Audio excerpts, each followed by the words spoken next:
Hello नमस्कार. आपण पारू मालिका 1 ऑगस्टच्या भागामध्ये काय झालं आहे ते पाहणार आहोत.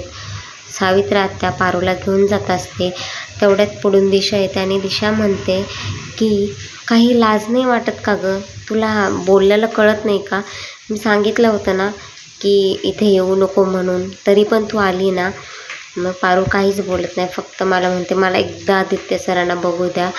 तर मग दिशा तिला बोलते की तुला सांगितल्याला कळत नसेल तर इथून निघून जायचं, इथून जायचं नाही आहे. तुझ्या सिंगची गरज नाही आहे आदित्यला, तू इथून जा. तेवढ्यात तिथे अहिल्यादेवी येते आणि म्हणते आहे गरज, सगळ्यांच्याच आशीर्वादाची आत्ता आदित्यला गरज आहे, त्यामुळे तू पारूला येऊ देत. आणि मग पारूला ती म्हणते की घेऊन जाते आणि आदित्यच्या तिथे दाखवते तिला. आदित्य चल पहा इथून म्हणून. आणि देव तुझं सगळं ऐकतो ना गं, तुझं खूप निर्मळ मन आहे. तू देवाला सांग ना गं की आदित्य सरांना बरं कर म्हणून. देव सगळं तुझं ऐकतो ना. प्रत्येक वेळी तू प्रत्येकाच्या मी ज्यावेळेस व्रत करत होते त्या टायमिंगला तू माझ्यासाठी धावून आलीस. श्रीकांतला हार्ट अटॅक आला होता त्या टायमिंगला तू तिथे धावून आलीस आणि सगळ्यांसाठी सगळं काही करतेस. तर आज आदित्य सरांसाठी हे कर ना गं थोडंसं. सिस्टर बाहेर येते आणि मग अहिल्यादेवी विचारतात काय झाले? तर ते पेशंटची क्रिटिकल कंडिशन आहे, मी डॉक्टरांना बोलवायला जात आहे. मग तेवढ्या तिथे डॉक्टर येतात आणि त्याला डिफेक्ट देत असतात आणि भरपूर 5-6 हे देऊन घेतात. आणि दिल्यानंतर मग अहिल्या बाहेर येऊन तिथे बसते आणि मग प्रीतम म्हणतो की आई रडू नको ना गं, तू असं रडल्यानंतर आम्ही कसं काय करायचं? तर मग अहिल्या काहीच बोलत नाही. आणि मग पारूही जाते आणि पारू म्हणते दिव्याई तुम्ही रडू नका, तुम्ही एवढ्या खंबीर तुम्ही का रडतायत?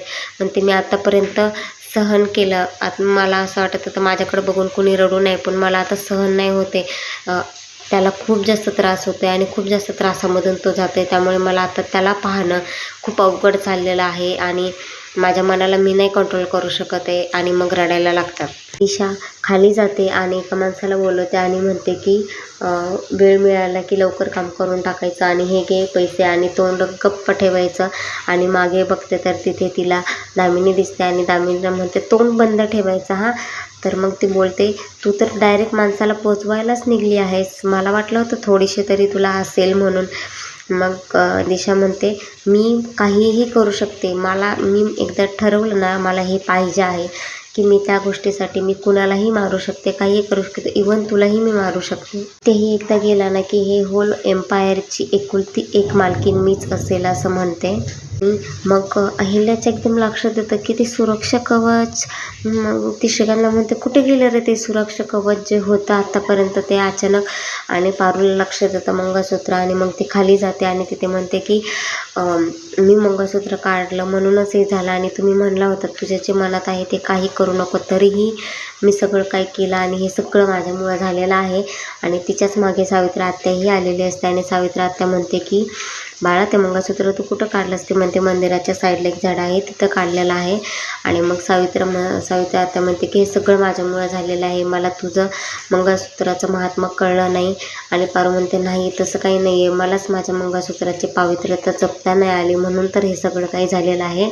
आणि मग सावित्री आत्या म्हणते जा बाळा ते मंगळसूत्र घालून ये, चला आपण जाऊया. ती म्हणते नको मीच जाते, मीच काढलं आहे ना तर मीच जाते म्हणून. आणि ती जाते आणि इकडे डॉक्टर सांगतात की खूप क्रिटिकल कंडिशन झालेली आहे, आपण लवकरात लवकर काहीतरी उपचार करूयात.